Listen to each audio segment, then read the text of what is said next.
Welcome to the First Read Ultimate Welcome. We welcome you. Welcome to the First Read Ultimate Spider-Man podcast, where we break down Bendis' iconic run on Ultimate Spider-Man, issues 1 through 160 in Earth 1610. I'm Zach. Hey, Zach. How's it going? I'm John, per usual. Hi, John. You know what you just reminded me of when you jumped in with the welcome? What? Annyeong. That's funny. Are you going to leave it in? I don't know. I think if I do, I have to explain Annyeong to people. I don't know. Everyone probably gets that. Who doesn't know Arrested Development? If you haven't seen Arrested Development at this point in the year of our Lord 2023, get on it, but just stop when the original run stops. Don't keep going to the Netflix additional seasons. That's true. How's your week going, Zach? It's been like 9 days. Dude, it's been super long for us because we recorded early for the last episode. My week is good. I want to know about your charity golf outing. Oh, we got second in it. What? Which was very good. It was at a really nice course called Medina. And it was actually a pretty big charity event. Like, definitely we were the group there with the what's the opposite of deepest? The shallowest pockets. And you thought you didn't deserve to play on that course. Well, I didn't. I had good teammates. Oh, okay. You got carried. But still, but I had some good holes also where we, I got us birdies, and everybody had some really good holes, and we ended up getting second. We weren't really close to getting first. We lost by about 4 strokes, but still second place. Yeah, that to me at a very nice course. That was way better than I would have ever thought. Feels like very like Caddyshack vibes. Like you just rolled into this country club and showed these rich jerks what you're made of. It wasn't like that. Everyone was really cool. But it was like an event that's been going on for like 10 years where we were the only ones there that the people putting on the event were like, who are these people? And they said that they were going through the past lists to be like, how did they, like, have they done this before? And then we were like, no, we just like were Googling scrambles and wanted to find one to play in. That is funny. So are you going to go back like 100%? 100%. Yeah. That's cool. What was the charity for? It was for this pediatric brain cancer, which is called like R33M or something. I don't. So maybe it's like called REAM, but it's spelled with 3s instead of E's.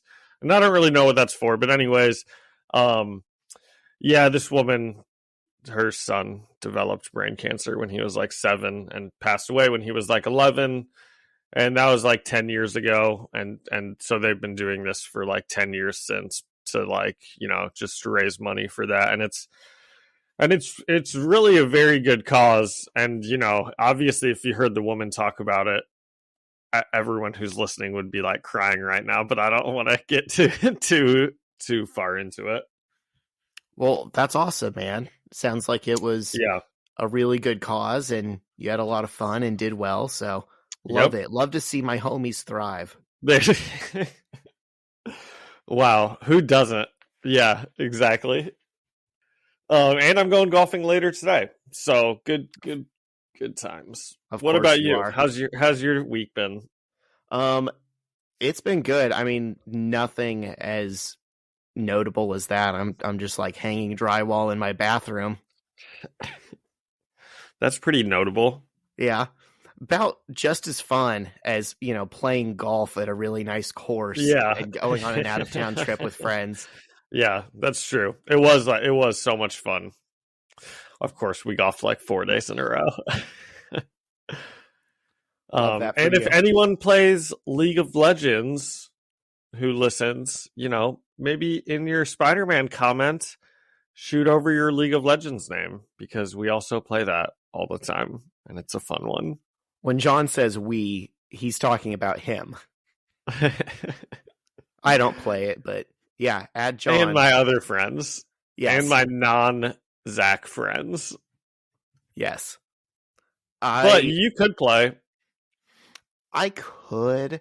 I actually have a little cousin who's like one of the like top 30 League of Legends players in America or something, and his parents that's a pretty high ranking, Zach. His parents are like super into it, and they talk about like, yeah, we encourage him to practice so that he can go pro someday. We used to think it was just like, this frivolous like thing that was wasting his time. But then we saw the money that they can make, and we saw how good he is, and now we tell him to practice League of Legends. Oh, where were my parents when I was growing up? Well, that is cool. You got to figure out what his name is, and I'm sure you know what his real name is. Yeah, What's his real name? Okay, let's look him up. Let's see if I can find it. I mean, he's a minor, so if anyone's talking about him, it might just be from like his screen name. That's what I want you to find, is his like username. Yeah. Yeah. Next week. Don't have the foggiest idea what that is. Next week. Ooh, okay. Let's talk about Spider-Man. Yes. You say that this week, and it's actually Spider-Man. And Venom. Yeah. Well, sort of, but yeah. So, if we don't have anything else we want to intro with, do you think we should throw it over to the Better Business Bureau? Throw it to the Better Business Bureau. All right, take it away. Every business says they're better, but the ones that earn and display the BBB seal back it up. It instantly identifies businesses that are committed to operating with integrity, honoring promises, and telling the truth. Makes you wonder why every business doesn't have it. So look for it, because it's looking out for you. That's why it's the sign of a better business. And find a better business anytime at bbb.org. And we're back. We're back with issues 33 and 34. And do we need a recap of previous issues? Mary Jane dumped Spider-Man. Yep. And Peter Parker is living with other beautiful teenager Gwen Stacy, whose dad just died. Oh man, whose dad just died. Yeah. And I don't know if there's even anything else that we need to recap. My notes said Mary Jane is having PTSD from the time she's been drug into Peter's Spider-Man BS. But I think that goes into she broke up with him. I don't know that comes up on its own in these issues. No. Okay. Well, issue 33. This one's called Origins, which did remind me, Zach, of, isn't that our first podcast episode title? Yeah, the very first one, when we weren't even talking about Ultimate Spider-Man. Yep, and we've got a big scary looking Venom on the cover, and it looks like he's gonna eat something. And this one is written by Brian Michael Bendis, penciled by Mark Bagley, inked by Art Taber and Rodney Ramos, colored by Transparency Digital, and letters by Chris Iliopoulos. And we open on Peter Parker laying on the floor of either, I think it's the basement, in his boxers and tank top. She dumped me, he's thinking to himself. And Peter wants to call MJ and try to make it work, but he's also a nervous teenage boy, so he doesn't want to call her. And he's like, maybe I'll just call her and hang up. Maybe maybe she'll want to talk to me. Been there. Been there, done that. For any young Romeos out there who are listening, girls love it when you call and hang up. If you do that, you're a winner. That's alpha male activity. Breathe really hard also. Just a couple times before you hang up. Yeah, you gotta leave a message so they like at least look at it and are like, oh, let me see what this is. Did someone say anything important? They'll wonder who their secret admirer is. You know who that is? It's the guy from Hey Arnold that Helga always punches in his glasses. Is that too niche of a reference? I mean, aren't they bringing Hey Arnold back? That might actually be a very timely reference. Oh, well, there you go. But it's not one that you get. Maybe some listeners will get it. I just never got into it. I don't know why. In Hey Arnold, there was always a guy who would be like behind everyone, like watching, just like, breathing like that. And then Helga would always hit him in the face. Oh, well, he sounds nice. I think girls should give him a chance. Yes, that's who Peter must have been taking notes from. Yes. So Peter's having a tough time, and he throws his phone across the room, and it breaks. And now she can't even call him. He's a loser with no phone. His landline. Because remind you, this is the early 2000s. Yeah. And somehow, okay, Zach, you're going to have to really clue me in on what happened in these panels. But somehow, Peter throwing his phone across the room and breaking it, somehow, like, opens up a secret passageway or something. Or it, like, causes him to like move giant TVs out of the way, and he finds like a secret hidden door. Yeah, this was not good visual storytelling, which usually I think Mark Bagley is really good at, but this time it was just kind of unclear. It looks to me like he's moving his desk to get the pieces of his phone that he had broken, and he sees like a door that was hidden by the desk, behind the desk. Okay, that makes sense. I can buy it. It's not what's on the page, but it's it's the only thing that makes sense. Well, also from that picture of him moving whatever he's moving, which I think probably is his desk, it looks like a shattered TV. So from those two pictures, it looks like Peter threw his phone, he broke the TV, and now he's like cleaning it up. But that's obviously not what happened, because we can see that Peter's phone doesn't hit a TV and shatter it. But that's but it's probably just meant to be wood grain and shadows. But now that I'm looking at it, it totally looks like a shattered TV screen. So Peter finds this door, and he goes inside it, and he starts looking around, and he just finds these boxes and boxes of his parents' old things, including old photographs of his dad, with who at this time I just assumed to be a young Norman Osborn, because that's just how Spider-Man works, but it's not Norman Osborn. The lore's not that deep. Do you notice something else that's in that back room I thought was kind of funny? I did take some notes on some of the things that are on boxes, but I probably didn't on what you're talking about. There's a very rosebud, a sled, the sled with rosebud on it. That's funny. Do you know what that is?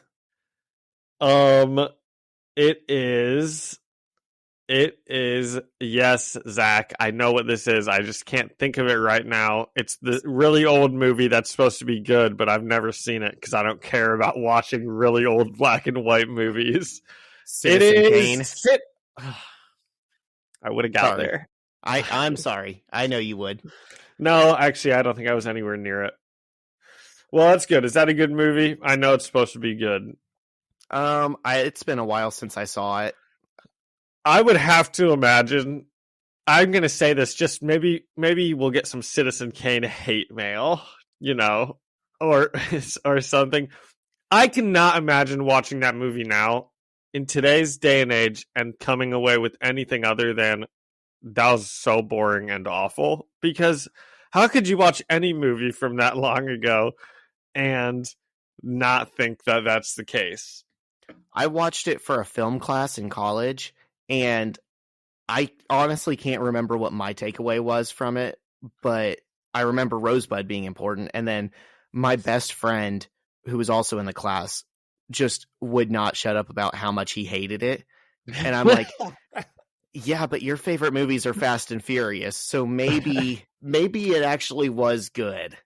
When I was in, so that kind of reminds me, like watching terrible movies in film class that are supposed to be awesome. It reminds me of when I was in some telecom class in college, and these like grad students made their own movie as part of like a project. You know, it wasn't like a long one, but it was like a 15 to 25 minute like short movie, and it was just the worst thing I've ever seen in my life. And like I was in that class with some buddies, and it was just so boring, so like, you know, like emotional and indie film kind of like. And it was about this guy who like had a violin, and then like the whole movie was about him like trying to get his violin fixed or something like that. And it was just, and then afterwards it ends, and the professors and everyone are like, what a piece of art. Wow, that was just incredible. And anyway, I'm sure that's what Citizen Kane would remind me of. It's just a reminder that it's really easy to criticize art, but it's so hard to make it. Because like those grad students, Zach.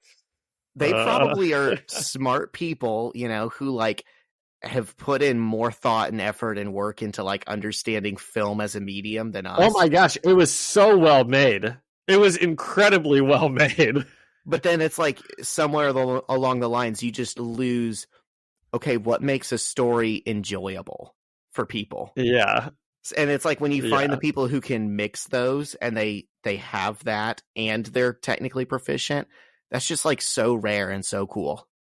Yeah. Well, I feel very confident that if those grad students ever saw the YouTube channel that my buddy Steve and I, who have been talking shit about their violin movie for like 10 years, ever saw, they would probably not think that it's as funny as we think that it is. So sure. Yeah, absolutely. Okay. So good Rosebud catch, Zach. I love a good catch that gets us off topic for a couple of minutes. I bet the listeners hate it. They're like, okay, are we still in the story? I don't. What? I hope not. I don't think so. So Peter he's got these boxes, and he kind of is carrying them up the stairs. He's going to take them into his bedroom, like old pictures and videos and whatnot. And he opens the basement door, and he finds Gwen and Aunt May talking. And Aunt May is kind of like mid-story telling Gwen about the time she proposed to Jimi Hendrix. And we're about to hear what Jimi Hendrix says, and then Peter rudely interrupts. And they're like, oh, hey, Peter. And he just kind of sulks up to his room, leaving Gwen and Aunt May to speculate about the breakup with Mary Jane. Because they think he's just sulking about that. Yeah. I love all the little hints that we get, like, throughout the series, that May and Ben were just, like, these wild hippies. Yeah. That's always so fun. do you think Uncle Ben was at that concert? He might have been. Maybe he proposed to Jimi Hendrix, too. I don't know.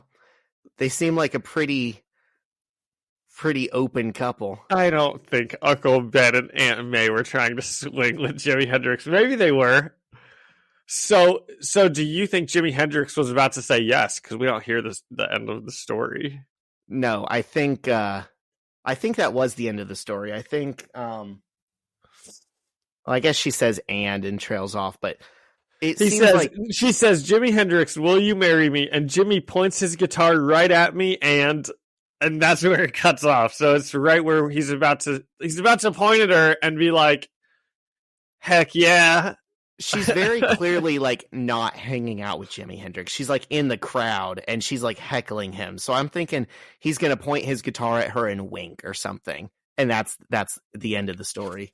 Okay, that's fair. Yeah, that's better. Well, I was expecting Aunt May to be the main character, you know? Yeah. So there we were in his tour bus smoking weed.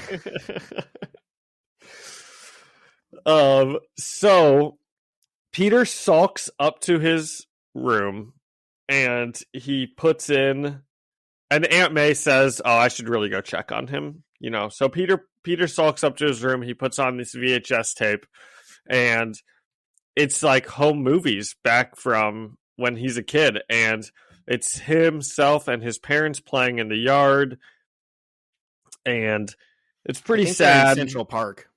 Oh, okay. They're at a picnic. Yeah. Okay. They're in Central Park. And it's pretty sad. And, you know, then Aunt May, we kind of see that she's watching from the door to the bedroom. And then Uncle Ben comes on the screen in the home movie and she, you know, says, "Oh my gosh, like, you know, it's Uncle Ben." So her and Peter are both pretty sad, like watching these old home movies. And Zach, do you have anything you want to add? I'm not saying much about it except that it's really sad. It's kind of sad. Yeah, I don't know. You can tell they're like 10 years younger, but May and Ben are like kind of hot.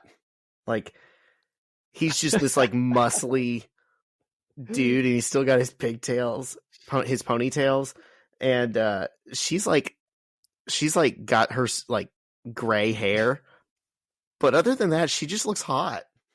It actually is kind of funny because nothing about either one of them would make you think that they're like old people, except they both have like gray as hair could be, but it's not like old looking gray hair. It's just like they dyed it gray. It looks like Mark Bagley intended for them to not have gray hair, but then whoever colored the issue was like, "Oh no, they have gray hair."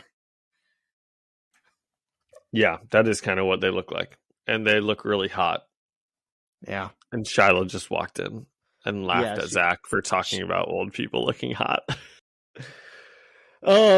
Okay, so the coloring of the VHS tape, it switches from like a TV screen, like, you know, kind of staticky coloring to as if we are actually now like in the home movie, like watching, you know. So it's like it's drawn now exactly how it would be in real life. So it's kind of cool. It switches to that. And now we kind of like go inside it. And it's the whole family and, you know, also a couple other people, the Brocks, Eddie Brock Sr., who's the business partner that I thought was Norman Osborn, and their son, Eddie Brock Jr. And they're all at a cookout and they're recording this stuff for like genetic research purposes, like something that Eddie Brock and Peter's dad are working on. At least that's why it seemed like they just had the cameras going like constantly. To me, I thought there was a line in there that kind of said that. Maybe they're just recording it for good old-fashioned fun. And Peter keeps trying to tell his mom about the emperor penguins, and he keeps getting interrupted by everyone else. He keeps being like, there's 15 different types of emperor penguins, and every time he tries to tell her about them, someone else starts talking, usually Eddie Brock Sr. So Peter's dad and Ed are doing genetic research, and Ed wants to hire a publicist to get the project some steam in the media. But Mary Parker, that's Peter's mom, she's like the one in charge, and she's like, we don't need a publicist. That's absurd. Like, as soon as we figure this thing out, we'll get all the attention we need. Zach, did you have something you were about to add?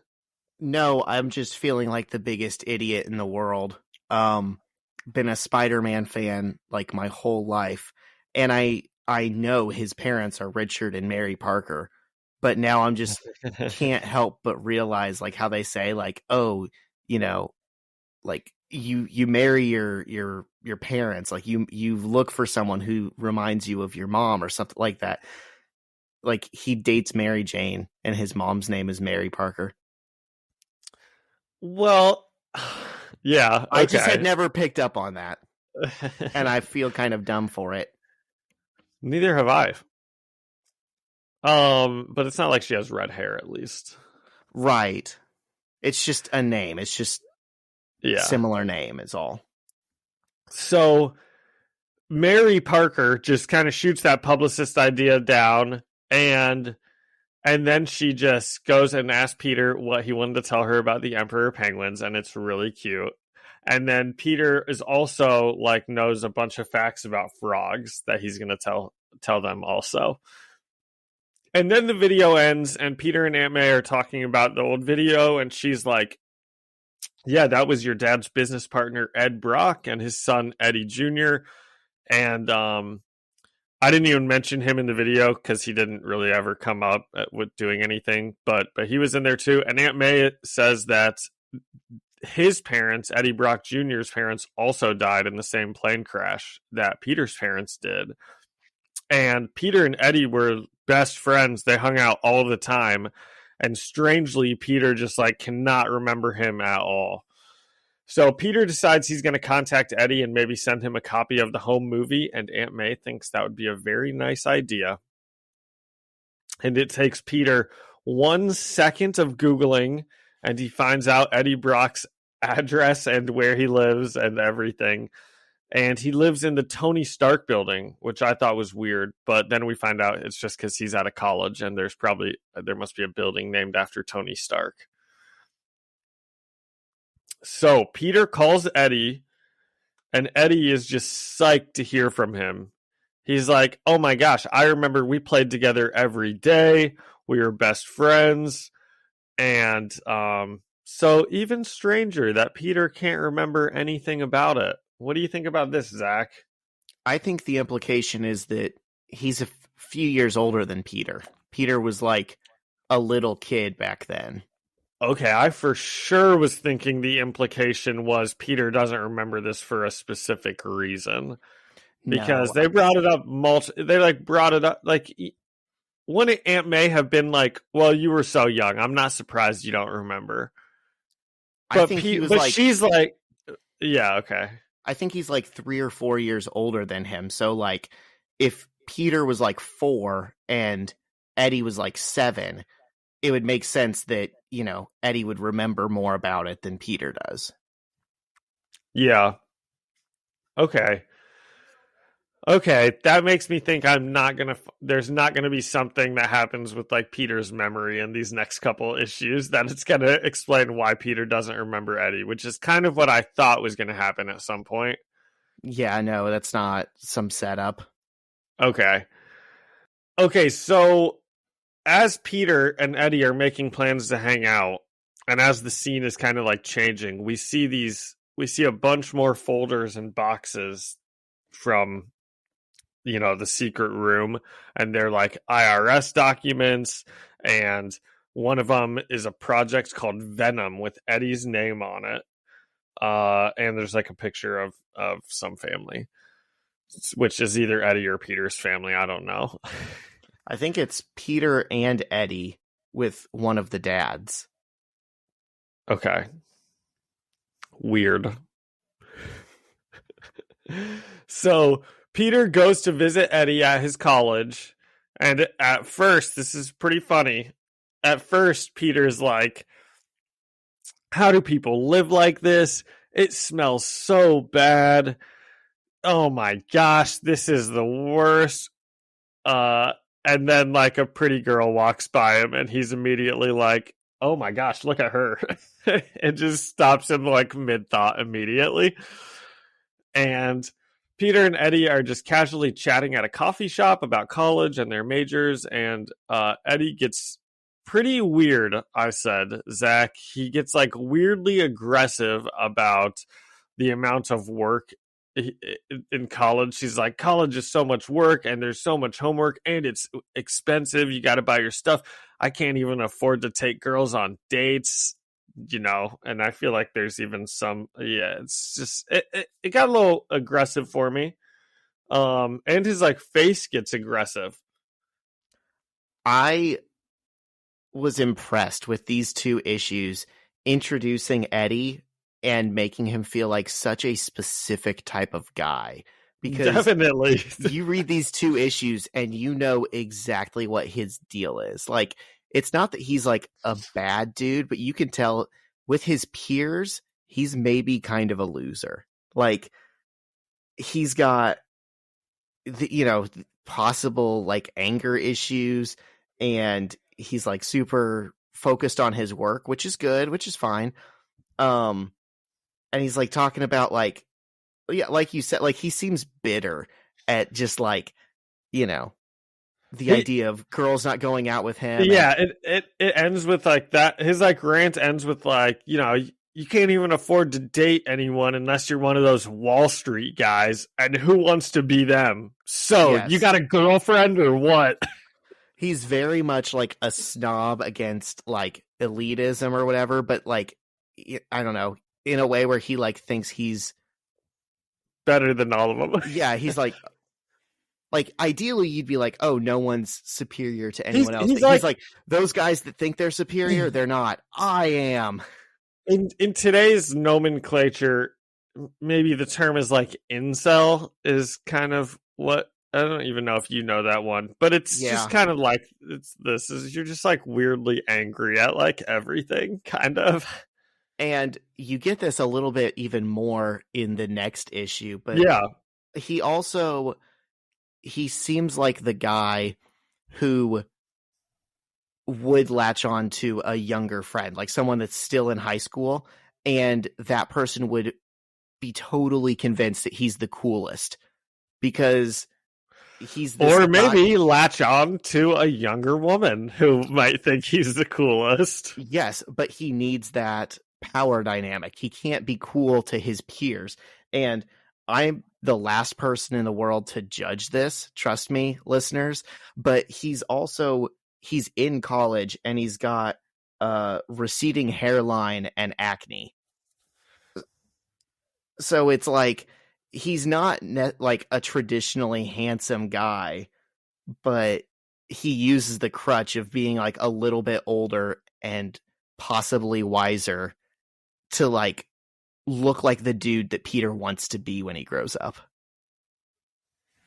Well, I didn't notice his ugliness, but I think but I try not to judge people like Zach does based on that, Like I said, I have acne and a receding hairline. I'm not judging him, but in a superhero comic, when everyone is specifically drawn to be attractive, and this guy has these visual signifiers as like he's got presumably a 20 facial hair. Yeah, yes, he's got a soul patch too, which I don't know if it's meant to be ironic or not, because I guess this was kind of like the new metal era, but it's pretty bad. it looks awful. Really, like, I don't know if this will ever come up or anything, but like, what this guy needs the most, because he so clearly wants to be like the guy that's cool to high schoolers. If he had like, I don't know, a sports car or something, I think that would just really round out his whole vibe. Wow, I agree. I don't know. We haven't seen his car yet, so we'll see. Yeah. If this guy had a sports car and was dating a high school girl, he'd be peaking right now, I think. We're being mean. We don't know that much about him. All he said right now is that he's upset about how expensive college is and that he can't get a date. So he asked Peter, like I said, he ends that like little rant by being like, so you got a girlfriend? And Peter's like, we kind of broke up. And once again, Eddie sort of like spirals a little bit, and he's just like, you won't even remember these girls' names in 5 years, trust me, and Peter I don't know. Somehow, I guess they like changed the scene or something, changed the conversation or something. And Peter takes the videotape out of his bag and he tells Eddie what it is. And Eddie is kind of like touched that Peter looks him up after watching the tape. And that's the thing. He doesn't seem like a bad guy. Like you said, Zach, he just kind of goes on like a couple weird rants that it's like, oh, this is a red flag, you know. But I like but that. it's not. He feels like a real person. Like you Yeah. can instantly see his flaws, his insecurities, but he's not like a villain the way that like superhero comics usually portray people as black and white, you know? Like Yeah. he could be a good dude. It could be a good thing that Peter met him. Well, I'm just assuming based on that we know that they're doing genetic research, and me reading this comic right now, I know they're doing genetic research. It like is specific to like Eddie Brock and Peter Parker, you know, in some way. Peter strangely doesn't remember anything that's happened in their relationship, whereas Eddie remembers like all of it super like clearly. And then all of a sudden Eddie's like flip just like switches a couple times and he like gets in this. So I am assuming that there's something like genetic going on, like that is kind of like messing him up just a little bit. But that is probably not it, because the memory thing ends up having nothing to do with it. So, you know, these are probably just, it's just how he is. Yeah. It's a good guess, but ultimately I think he's just emotionally volatile because he's emotionally volatile. Yeah. So like I said, you know, Peter takes out the tape and he tells Eddie what it is, and Eddie's like, well, you showed me this, so I've got something to show you also. And he takes Peter to a building with a huge scientific lab, and he opens up a door that has Brock written on it. And there is like a flask or a vial, whatever you'd want to call it, with a black goo smoking. And Peter asks, what is it? And Eddie responds, it's our inheritance. And that's where it ends. Good hook. Makes me want to read the next issue. I know this was a pretty good one, I thought. It was a long one. If it seems like it took us a long time to cover it, it also took a long time to read and take notes on it, I thought, because it is a lot of dialogue. And there's just a lot of stuff going on. Yeah, definitely. Anytime you start a new arc, you know, especially an arc that's meant to go on a bit longer, the first few issues are always going to be really text heavy because it's got to give you, you know, all the information that sets everything up. Yeah, but I still did really like this one. It was interesting, and it really reminds me of and we'll get more into this in the next one also, but like there's similarities between like this and the Andrew Garfield Spider-Man stuff with his dad doing like the genetic research, and you know, maybe that's why they got killed or something like that. And it's like specifically their genetic stuff that they're working on, you know? Right. And that, I mean, that kind of changes the whole Spider-Man story if you take it that way, because instead of, you know, oh, anyone could have got bit by that spider, there's an element of Peter's life was predestined. Yeah, it's not as good. Yeah. I don't like of a it. story. Yeah, I don't like it as much either. But I did like this, so I gave it a very high 13.5 out of 15 types of emperor penguins. I like it. I was so prepared for what I was going to give this out of 10, and now you've got me. Now you've got to adjusting. do math. Yeah. I'm going to give it an 8 out of 15 emperor penguins. Definitely no. It was 8 out of 15. 8 out of 15. That's really not very good. That's like a 5.5 out of 10. I was thinking of a 6.5 out of 10, not because it's necessarily bad, but just compared to all the other Ultimate Spider-Man issues, it just doesn't stand out to me. Oh, okay. That's interesting. I did really like this one. And although it did take a while to read and get through, I liked the memory scene of them and figuring out all that stuff. And I don't know. I just thought it was a good one. Yeah. To me, I mean, I think it's hard to grade this because it exists in the service of the story that's about to be told.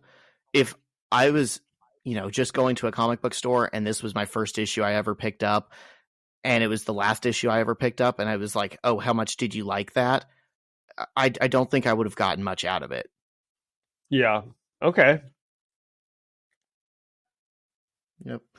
So, do we have anything else to say about issue 33, or should we move on to 34? Nope. Move on. Let's see what the conclusion is.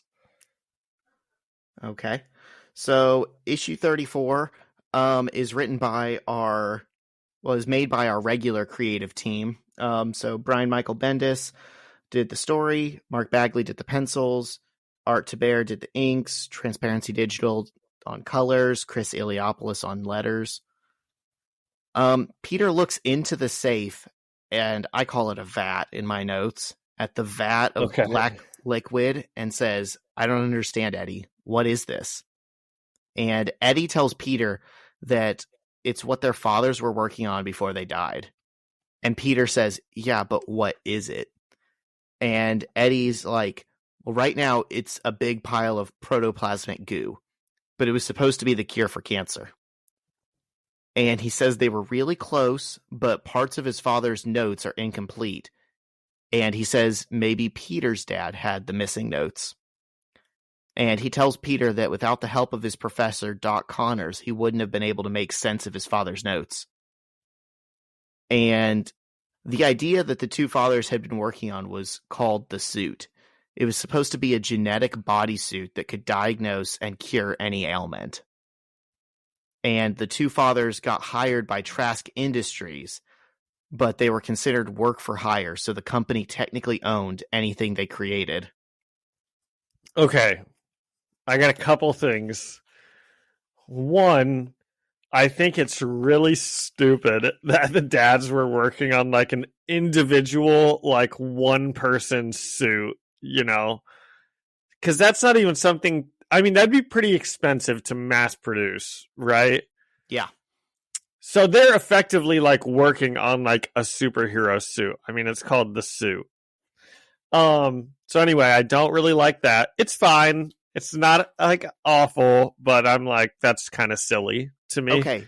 But if there was, I mean, we don't have a mass producible way to cure cancer.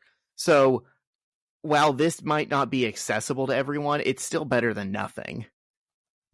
Like if they're right and it works, can you put a price on, curing cancer? Yeah, no, you can't. I know you and your golf buddies try to. That was funny. Thanks. Okay. I guess I'm just trying to wrap my head around these like really smart scientists that know like a million different things, and the idea that they are coming up with somehow is like a black goo suit. I'm like, I just don't. How did you guys get there? Yeah, it's okay. Anyway, it's kind of silly, but you got to keep in mind he's adapting. Bendis is working with something even sillier from the 80s, which is it's an alien suit from space that Spider-Man got during Secret Wars, and he's like, well, I can't tell that story. So I don't think that's sillier. How do I make this feel grounded? Maybe not sillier, but you need so much going on, and they weren't going to do a Secret Wars in the Ultimate Universe at this point. Yeah. Okay. I think I just don't like the name The Suit because it's not really a suit. I get it. Yeah. And it's funny because later they're going to be talking about how you can't trust anyone in a suit. Yeah.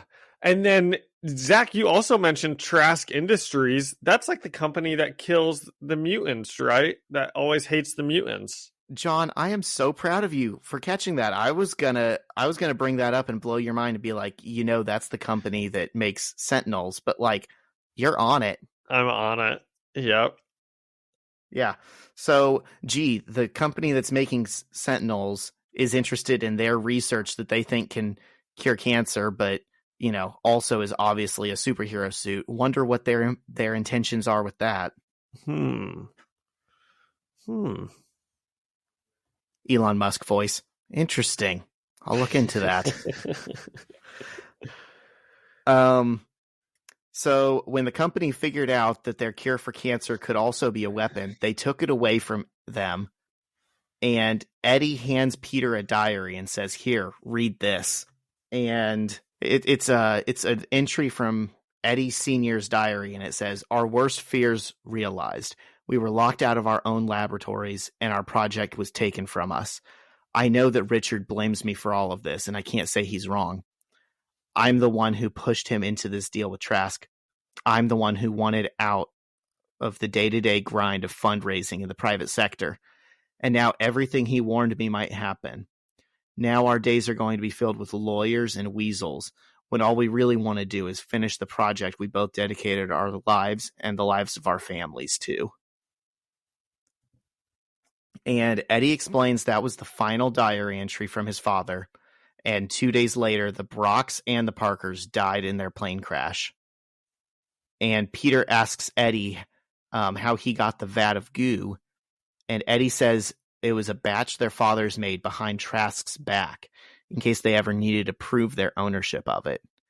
And it stayed in a freezer at Eddie's grandpa's house until Eddie started college and figured out what it was. And Peter says, "You said the suit uses a specific DNA sample. Whose sample did they use?" And Eddie answers, "Your dad's." And Peter looks back at the vat of black goo. Ooh, spooky. Yeah. Wonder if that's a Chekhov's gun.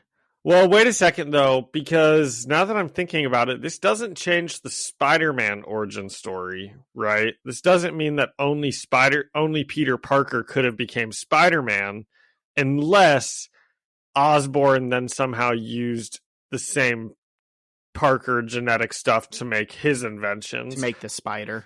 This would just mean that only Peter could be Venom. Yes. Or get the black suit. Okay. It still just takes away a degree of randomness to me, though. Yeah, I like Venom being an alien. Yeah.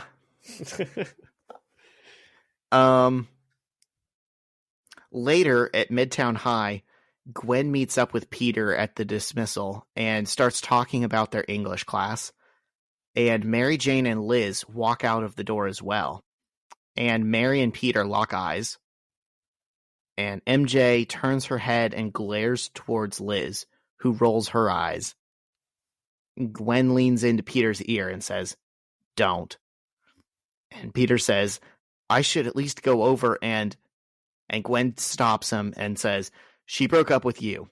If she wants to say anything, she can come to you." And Peter tells her, "I hate this." And Gwen says, "You should. It sucks." Just then, Eddie Brock pulls up to the school in a red convertible. Hey, how funny is that? Sports and car. honks at Peter. And Gwen says, "That's your ride?" And implies that she wants to ride in it too. And Peter just says, "I'll ask." Peter introduces Eddie to Gwen, and Eddie says she can absolutely get a ride too. And just like from the art, the way they're looking at each other, it seems like maybe there's some interest there. Yeah, they're both like identical. They have like identical faces with like their blonde hair. Oh, the way that it's framed. It's just like super zoomed in. Yeah. And Mary Jane looks on sadly while Peter and Gwen talk to Eddie. And Eddie says he inherited the car from his father. And Peter says, "Wow, and all I got was a microscope." And I thought that was interesting too, because it's like, if they were going broke fundraising in the private sector, and they like the fathers, and they were both working on the same thing and splitting everything 50-50, how did Eddie Sr. have a sports car in New York where they don't need cars? I don't know. Maybe that's just what he spent his money on. Well, yeah, that's how anyone gets anything, but how did he have the money to spend on it, you know? Yeah. I don't know. Well, zero down, 0% financing. Right. So anyways, the car is only a 2-seater, so Gwen has to sit on Peter's lap with one arm wrapped around his shoulders and one on his chest. And she comments that Peter is all muscle.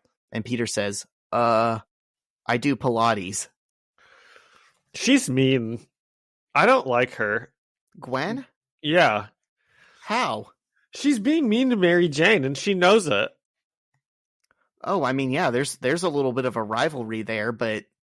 Yeah, well, Mary Jane has not done anything to Gwen. Like, there is only a rivalry because Gwen has kind of been like, I mean, she's kind of been like a little snake, sort of, ever since we met her between Peter and Mary Jane. Like, this whole time, Mary Jane is like, feels threatened by her because she is actively like trying to threaten their relationship, but then she's pretending that she's like not, Dude, I think she's mean. I feel like I'm reading a different book than you. I am 100% a Gwen Stacy apologist. She actively could have done anything to Peter, or at least, tried to make a move if she wanted to, and she never has. And Mary Jane is constantly like blaming her for doing it. She has showed up at Peter's house multiple times in the middle of the night because of her own stuff that's going on. Because she's like, I can't stay at my own house, and I don't know anyone besides you. Okay. I think she's being mean. I think she's being mean. She's sitting on his lap and like caressing him right in front of Mary Jane, and she's telling Peter not to go over and talk to her, and she doesn't, whatever. Okay, so let's take it step by step. The advice that she gave to Peter to not go over and like talk to the girl that just broke up with him like the other day, that's whatever. That's sound advice. I'd give that to my friends. Like, dude, it's not going to help anything. So would I, but she doesn't know the situation. She thinks she does. The only part she's missing is that he's Spider-Man. In her mind, this girl broke up with him, and I'll admit, I know. She probably thinks that she's like being like cool because she's like, well, I'm just gonna sit on your lap right in front of your ex-girlfriend. Do you know how? Like, she probably thinks she's like, I'm making Mary Jane so jealous right now, Peter. Like, this is a good thing. Yeah, she thinks she's helping him. She's not friends with Mary Jane. She's friends with Peter. So she's like, oh yeah, she just broke your heart. Well, watch this, buddy. Isn't this gonna be funny? Like, she doesn't think. But of I Mary like Jane Mary as a Jane. friend. She's being mean. She's like making her feel bad. Look at that panel of Mary Jane. She's so sad. I like them both, but given what Gwen knows, I don't think she's doing anything wrong. Okay. Yeah, I feel you. Like, is it kind of catty? Is it kind of petty? Sure. Is it out of bounds? No, they're broken up. Okay. But I mean, I love this scene. Even when we're disagreeing about it, this is fun to break down. So yeah, Peter says he does Pilates, and the car speeds off as Liz says, "Oh, forget him, MJ. He's nothing special." And MJ closes her eyes and says, "Yes, he is." And Liz asks, "Like what? Tell me one special thing about Peter Parker." And Mary Jane looks at Liz silently, and Liz says, "You know what? I don't even want to know what you were just going to say." So I think that's interesting because we can't tell. Was she actually about to say anything, or was she not? No. I mean, I don't think she was, but Liz definitely thinks that she was about to say something. She wasn't going to say. I mean, I don't think so. But she also glared. She saw Peter, and then she looked over at Liz and glared, and Liz rolled her eye. Like, it's not like Mary Jane is I mean, maybe internally she's feeling sad about the breakup, but I mean, she's kind of trying to hurt Peter too, just a little bit, because they're young and they don't know how to do this healthily. Yeah. I don't know. I don't think so at all. Maybe later on we'll get something that shows that, but I don't think so. I think she's just sad. Okay. All right. Agree to disagree. But in the next scene, we see Eddie took Peter and Gwen to the mall. And because there's nothing that college guys do that makes them cooler than taking high schoolers to the mall. That's true. And Flash and Kong are sitting at the next table over from them in the food court. And I thought this was a funny conversation. Eddie says, "No way would I ever join a frat. Are you kidding me? No way. They are the worst." And Gwen asks, "What do they do?" And Eddie says, "Let me ask, who's the biggest lame-o in your school?" And simultaneously, Gwen and Peter point over their shoulder and say, "Flash Thompson." And Eddie says, "Being in a frat is like spending your life surrounded by 30 versions of him all day long."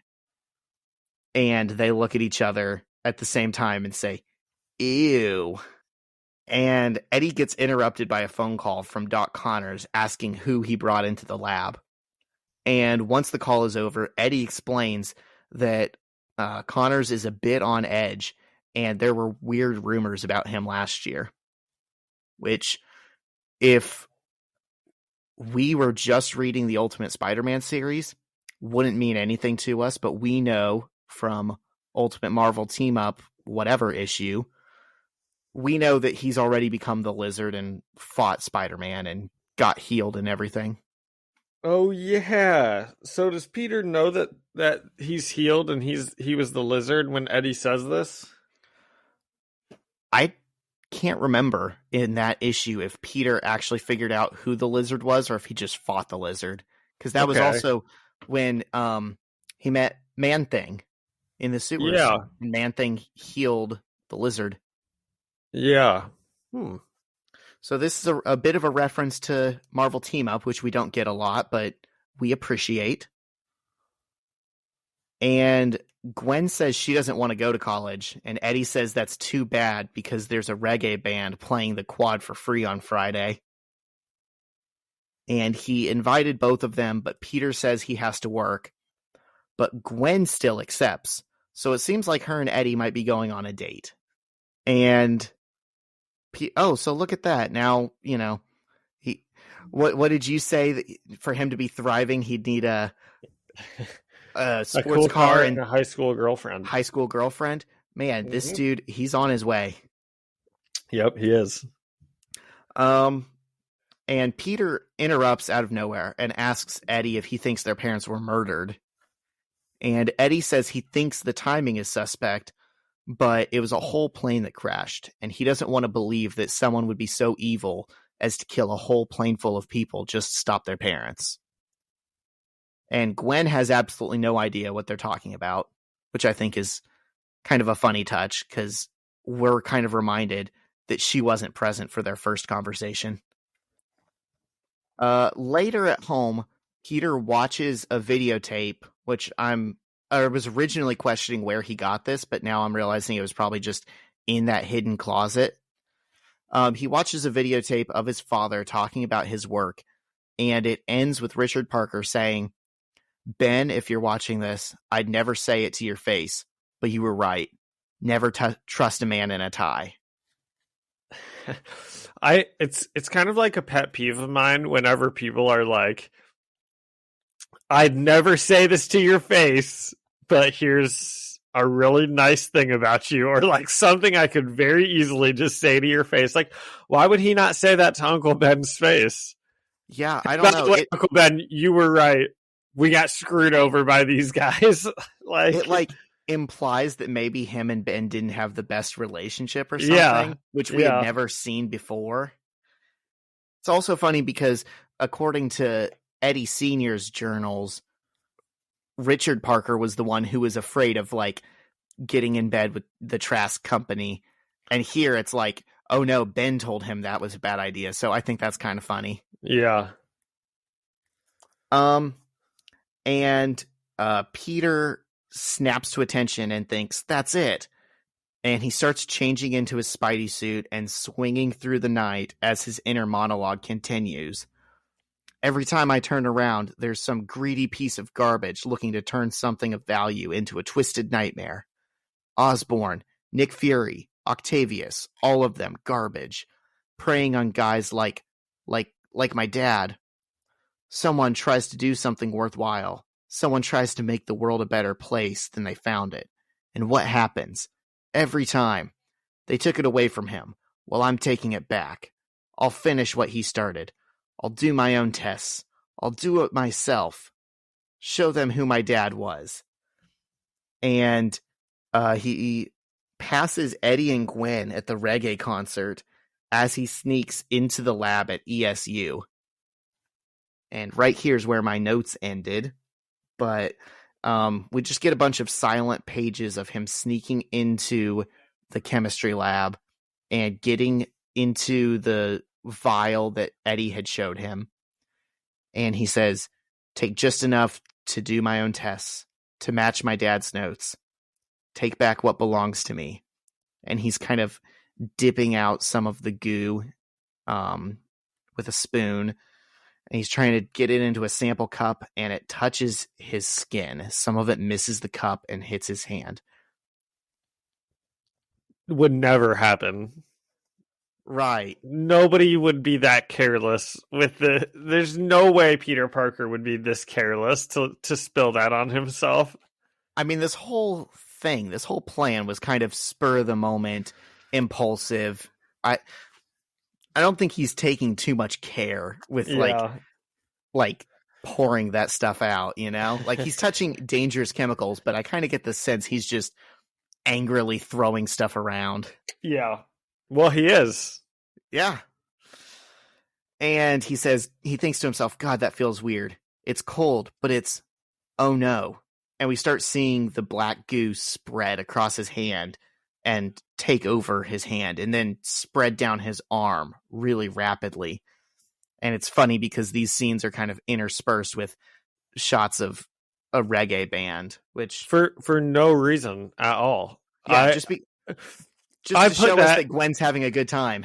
I put that in my notes. I was like, I don't know what these two scenes have to do with each other, and I don't know why they're being juxtaposed together, because there's just no reason to put them together, you know, from a like thematic standpoint.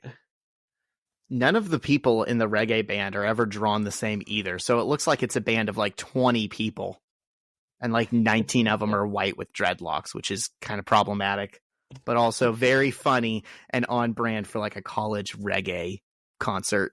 Mm-hmm. Anyways, it's none of that matters, but the Venom thing is taking over Peter's body and encapsulating him and just growing at a rapid rate. And he kind of is left in like a smoldering cocoon of smoke on the ground that he breaks through, and it looks like it had iced over and become solid somehow. And he says, can't see what's going on. And two eye holes, kind of the same shape of his Spider-Man mask eye holes, form over just the blackness that's encapsulated his skin. And he's left standing there. And he just says, whoa. And we get our first look of Spider-Man in his black symbiote suit. Ooh. So is this Spider-Man gonna be like the Venom that like eats people and everything? Or is that like Venom? No, that's Eddie Brock's gonna become Venom and of course be awful. Spoilers. Spoilers if you know anything about Spider-Man lore ever. So this is actually kind of timely because the Spider-Man 2 game is coming out on PS5 and people are talking about that. Have you been following any of that? No. So they did the first Spider-Man game on PS4, and then they did the Miles Morales game, and now this one is going to have Miles and Peter together, and Peter, as like part of the story, gets this black suit, and people are hypothesizing that Peter is going to lose control of himself and become Venom, and it's going to have to come down to Miles to fight Peter. So that's like that pretty close to what you were thinking is going to happen here. Yeah. Maybe Peter will be the bad guy, and it will be up to Eddie to save the day. That would certainly flip the script. Yep. Okay, give me your thoughts on this one and a rating. Well, for a rating, how about 20 people in a college reggae band? Okay. And I would give this one, like a 15. So that's a 7.5 out of 10. Yeah. I think it was a much better standalone issue than the last one. And I think the scene outside of the school with the tension between Mary Jane and Peter and the stuff with Gwen and Eddie pulling up with his car, I just thought that was one of the most fun interpersonal scenes of the whole series we've gotten so far. And like, I spent so long looking at it, and every panel I got something different out of it. Okay, I like it. I thought this was a good one too. Not as good as the last one. So I said it'd be 14 out of 20 reggae band members, which is a 7 out of 10. Yet again, you preferred the issue you read, and I preferred the issue I read, which is great. And you even picked your own issue this week. I did. I did, only because I told Zach I had already read the first one, and it was pretty dialogue heavy, and I took good notes on it, and I was like, oh, can I just do the first one so I can burn through the second one? Which was funny because that same day I meant to text you and said, hey dude, do you want to take the first one? Yeah. And it turns out you did. But I thought they were I thought both were good, and now we're going to have to wait 2 weeks before we see the rest of it. How long is this arc? This is one of the longer ones. I think it's going to take us 3 episodes to get through. I think it's a 6. Oh, really? I think it's a 6-issue arc. Ooh, okay. So that's really like 6 episodes to get through. No, because we're jumping back and forth. Well, next week is the finale of Ultimates. Oh my gosh.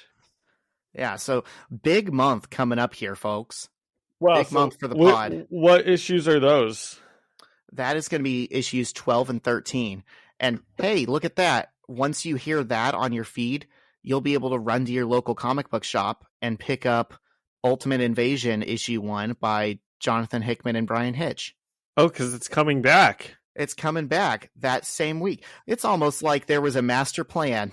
Well, I actually do think that I was talking to Brian Hitch earlier, and Brian Hickman and Jonathan Hickman, yeah, and they asked when we were going to finish up Ultimates so they could plan their release of the Ultimate sequel, just so they get some good publicity going into it.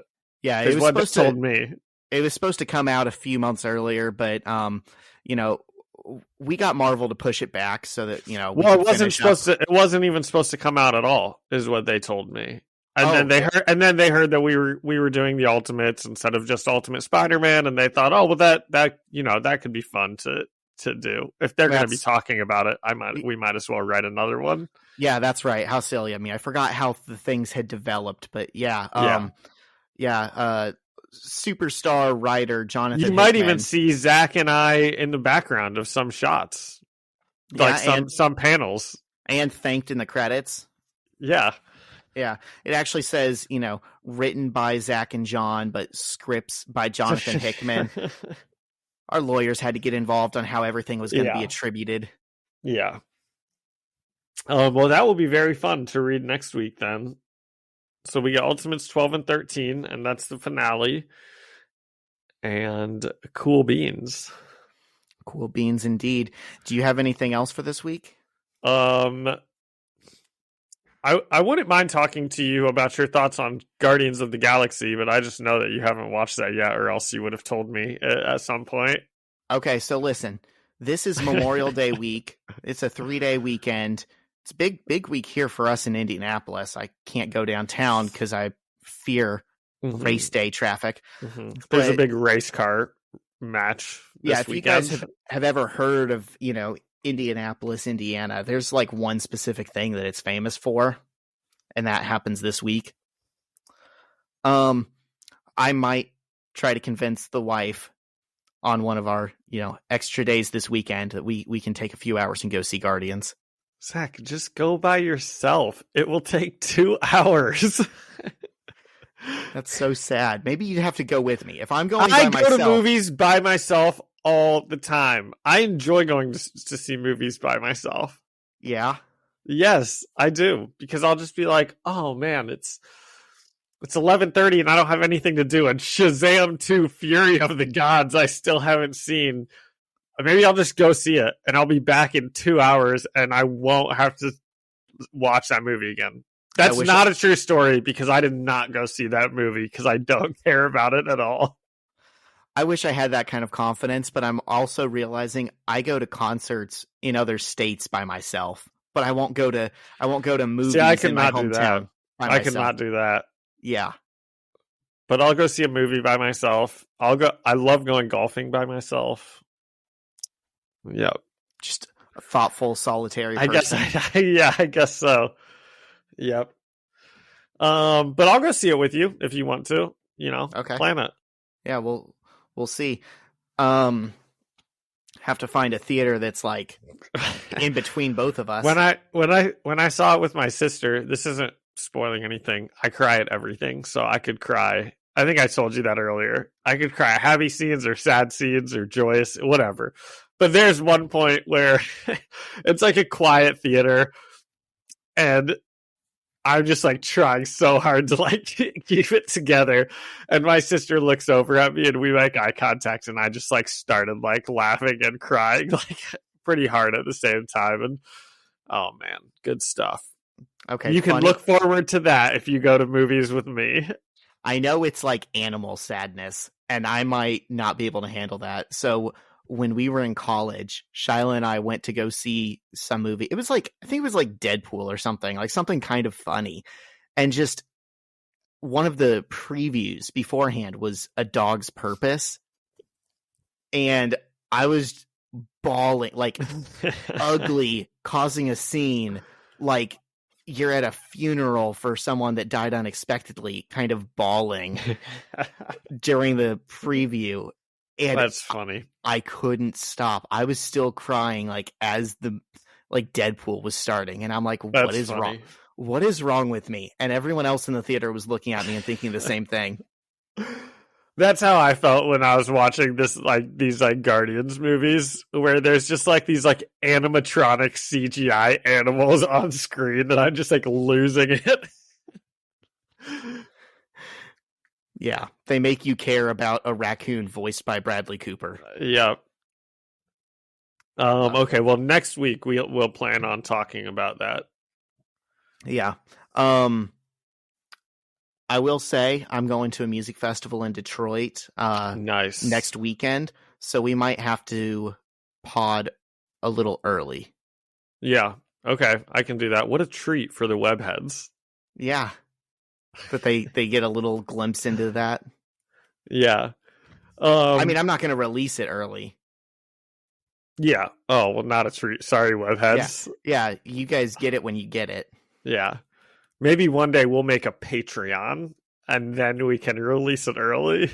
Look, if you That's how you know you've really made it. Yeah, if you guys demand it, then we'll give it. But I think our fans like the free content right now. Yeah.